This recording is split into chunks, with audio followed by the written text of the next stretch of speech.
Thanks for reading the Bible with me, one chapter at a time. Today we're in 2 Corinthians chapter 11. Paul continues in his letter. I wish you would bear with me in a little foolishness. Do you bear with me? For I feel divine jealousy for you, since I betrothed you to one husband, to present you as a pure virgin to Christ. But I am afraid that as the serpent deceived Eve by his cunning, your thoughts will be led astray from a sincere and pure devotion to Christ. For if someone comes and proclaims another Jesus than the one that we proclaimed, or if you received a different spirit from the one you received, or if you accept a different gospel from the one you accepted, you put up with it readily enough. I consider that I am not in the least inferior to these super apostles. Even if I am unskilled in speaking, I am not so in knowledge. Indeed, in every way we have made this plain to you in all things. Or did I commit a sin in humbling myself so that you might be exalted? Because I preached God's gospel to you free of charge. I robbed other churches by accepting support from them in order to serve you. And when I was with you and was in need, I did not burden anyone, for the brothers who came from Macedonia supplied my need. So I refrained and will refrain from burdening you in any way. As the truth of Christ is in me, this boasting of mine will not be silenced in the regions of Achaia. And why? Because I do not love you? God knows I do. And what am I doing? I continue to do in order to undermine the claim of those who would like to claim that in their boasted mission, they work on the same terms as we do.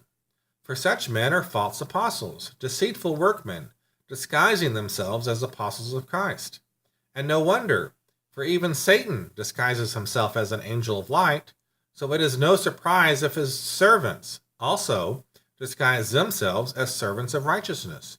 Their end will correspond to their deeds. I repeat, let no one think me foolish, but even if you do, accept me as a fool, so that I too may boast a little. What I am saying with this boastful confidence, I say not as the Lord, but as a fool. Since many boast according to the flesh, I too will boast. For you gladly bear with fools, being wise yourselves. For you bear it if someone makes slaves of you, or devours you, or takes advantage of you, or puts on airs, or strikes you in the face. To my shame, I must say we were too weak for that.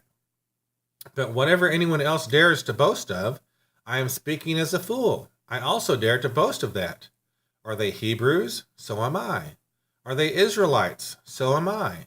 Are they offspring of Abraham? So am I. Are they servants of Christ? I am a better one.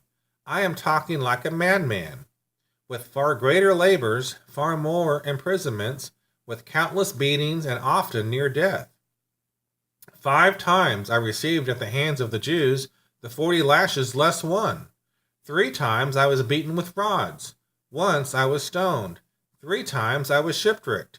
A night and a day I was adrift at sea, on frequent journeys, in danger from rivers, danger from robbers, danger from my own people, danger from Gentiles, danger in the city, danger in the wilderness, danger at sea, danger from false brothers, in toil and hardship, through many a sleepless night, and hunger and thirst, often without food, in cold and exposure. And apart from other things, there is the daily pressure on me of my anxiety for all the churches. Who was weak? And am I not weak? Who was made to fall? And am I not indignant? If I must boast, I will boast of the things that show my weakness. The God and Father of the Lord Jesus, he who is blessed forever, knows that I am not lying. At Damascus, the governor under King Aretas was guarding the city of Damascus in order to seize me, but I was let down in a basket through a window in the wall and escaped his hands. Thanks for reading with me this chapter from 2 Corinthians as Paul continues to urge the Corinthians to listen to what he has to teach them. Have a great day.